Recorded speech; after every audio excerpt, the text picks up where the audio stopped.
Estamos de vuelta ya en Cuenca en directo, dando la bienvenida. Siempre es un placer tenerlo aquí en este espacio al asambleísta por el Azuay, pues Esteban Bernal nos acompaña y está dando muchísimo de qué hablar con el trabajo fuerte que se genera en la asamblea. Bienvenido, Esteban, un gusto que esté con nosotros. Y yo quisiera empezar preguntando algo que en realidad nos ha llamado muchísimo la atención, y es pues esta frase que se dice: no hay sociedad libre sin justicia independiente. Y de eso parte las investigaciones y también pues las denuncias que ha presentado el asambleísta Esteban Bernal. Adelante. No, Karina, primero muchas gracias por la invitación. Yo creo que hace mucho tiempo necesitaba el Azuay refrendar su presencia política nacional, que había sido olvidada por la sumisión que tenían autoridades electas en el periodo anterior de la asamblea. Esa sumisión tiene y debe concluir, de hecho ha concluido. Y en ese contexto hemos planteado acciones legislativas, presentando una enmienda constitucional, presentando reformas a leyes, pero al margen de ello, también existe la necesidad de fiscalizar. Y claro que hay acciones fiscalizadoras que debemos llevar adelante desde lo local, el tema del tranvía, pero no descuidemos un tema que es fundamental y hemos asumido con mucha profundidad, documentadamente, de manera testimonial a través de las pruebas, esta fiscalización a la justicia en el Ecuador. Y esto lo hemos asumido, he tomado la decisión con el apoyo de mi bloque, de la Unidad por el Cambio, con el apoyo del bloque de Integración Nacional, que pertenece a Raúl Tello, el otro asambleísta que también forma parte de esta interpelación que queremos hacer, de iniciar un juicio político al doctor Gustavo Yal y al Consejo de la Judicatura, porque las decisiones son colegiales.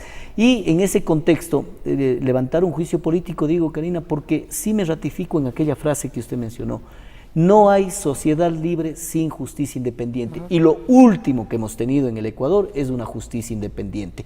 La metida de mano a la justicia que lo anunció el presidente Rafael Correa en el año 2011, si no estoy mal, en marzo del 2012, claro que se hizo realidad y sí que le metió mano a la justicia a través del Consejo de la Judicatura.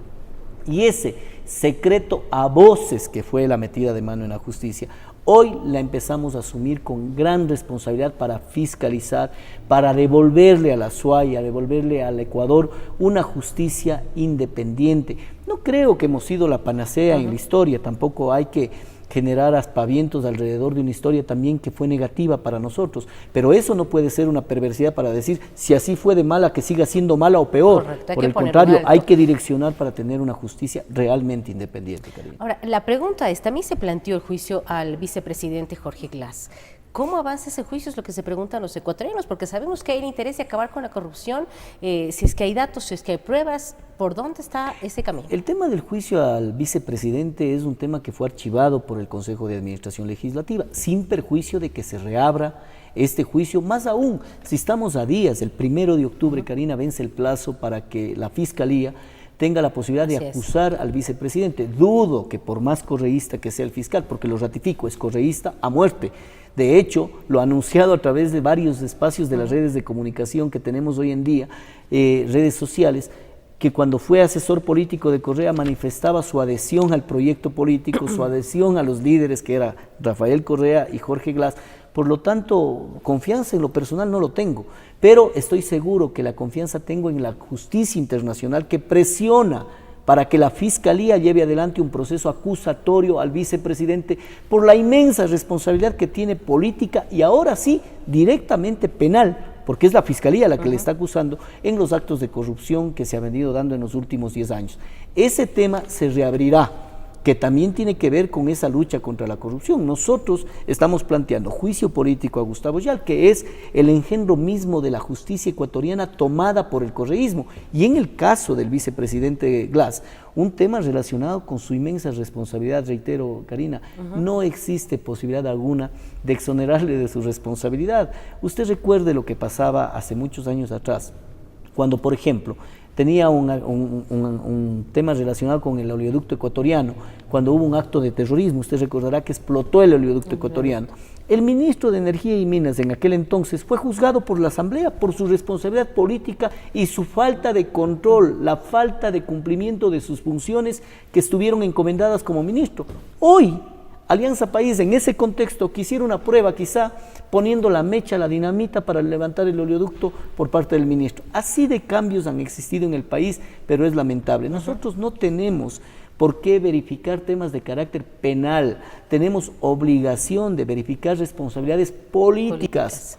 Porque el juicio político es un juicio de confianza. Y en este caso, el doctor Gustavo Yal, el que me somete a mí, para regresar a la pregunta inicial, y el Consejo de la Judicatura tienen responsabilidades políticas, no han cumplido sus funciones que están establecidas en el artículo 181, numeral 3 y 5 de la Constitución de la República, porque esas funciones han dejado de lado. Y tenemos pruebas por doquier, correos electrónicos, declaración de jueces y exfuncionarios judiciales que de manera concordante acusan, audios, escritos de la presión política a la justicia, y eso obviamente nos obliga a que cumplamos con nuestra responsabilidad fiscalizadora. Ahora, ¿cuándo se va a presentar en realidad dentro de la Asamblea esta pregunta? ¿Cuándo se va a presentar y si se cuenta con las firmas necesarias y los respaldos también en la parte política? Más allá de Juntos Podemos, de esta unión de los movimientos a nivel regional, también movimientos nacionales, partidos políticos nacionales están apoyando esta interpelación.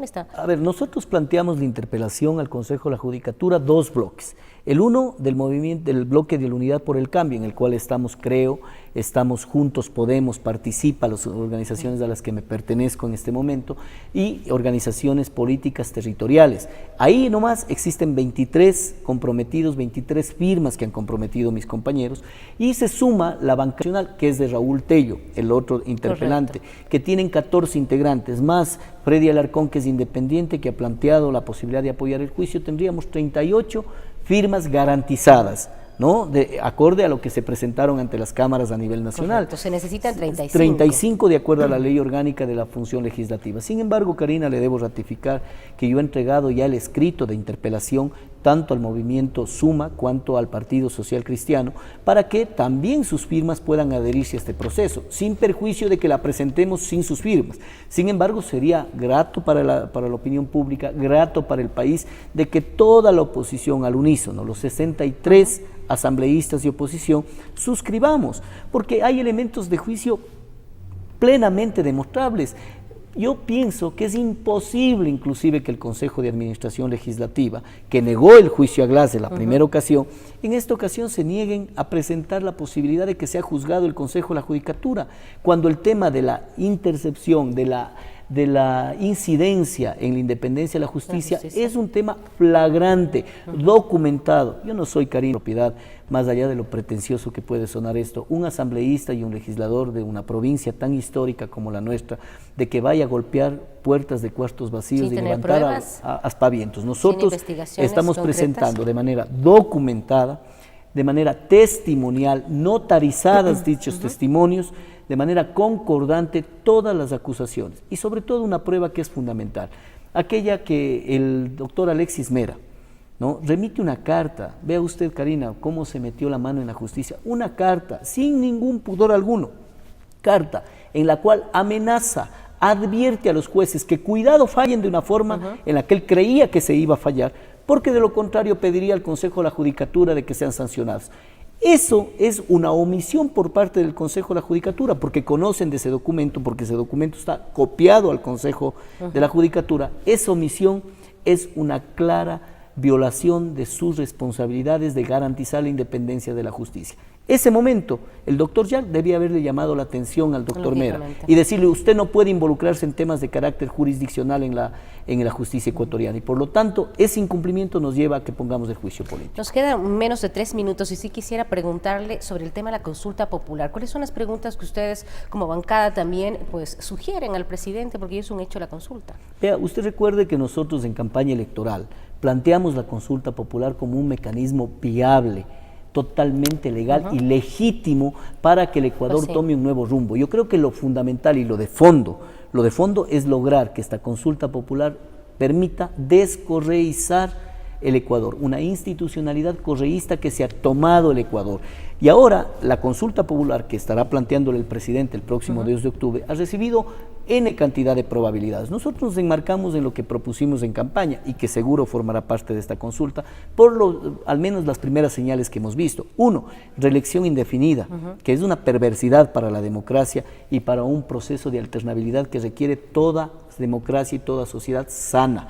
Luego, el tema del Consejo de Participación Ciudadana. Eliminarse, Consejo de Participación. Eliminarse o su mecanismo de selección cambiarse. No puede ser posible que en los últimos 10 años todos los órganos de control han sido gente vinculada a Alianza País. No, yo creo que hay muchas gentes, muchas mujeres, hombres que tienen mucha capacidad, mucha intelectualidad, mucha ética, mucha independencia que pueden asumir ese cargo. Y finalmente, algo que es para nosotros fundamental, el eliminar y dar por terminado la relación, digamos, las autoridades de control que en este momento tenemos en el Ecuador, fiscal general, contralor general del Estado, a los miembros del Consejo de la Judicatura. De esta forma, dar un mecanismo alternativo para que sea, no tanto empezar de cero, yo creo que hay una institucionalidad histórica del Ecuador que es buscar independencia, pero esa independencia jamás fue dada por parte del Consejo de la Judicatura, perdón, del Consejo de Participación Ciudadana.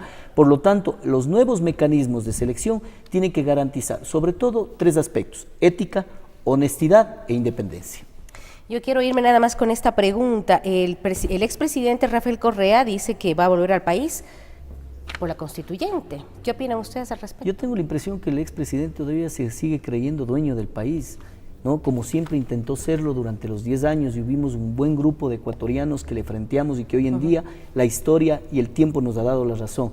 El presidente no es dueño de la verdad. Ahora existen mecanismos y normas. Si quiere plantear una constituyente, habrá que ver cuáles son los mecanismos, pero no es que porque él anuncia, ya todos tenemos que agachar la cabeza. Se acabó esos tiempos, Karina. Este rato estamos frente a una expectativa de una consulta popular en donde el pueblo se pronuncie. Muchísimas gracias a la participación en este espacio del asambleísta por el Azuay, Esteban Bernal. Siempre un gusto tenerlo y está haciendo escuchar la voz del Azuay también a nivel país. Gracias por acompañarnos. Gracias a usted, Venimos Karina. tras el corte.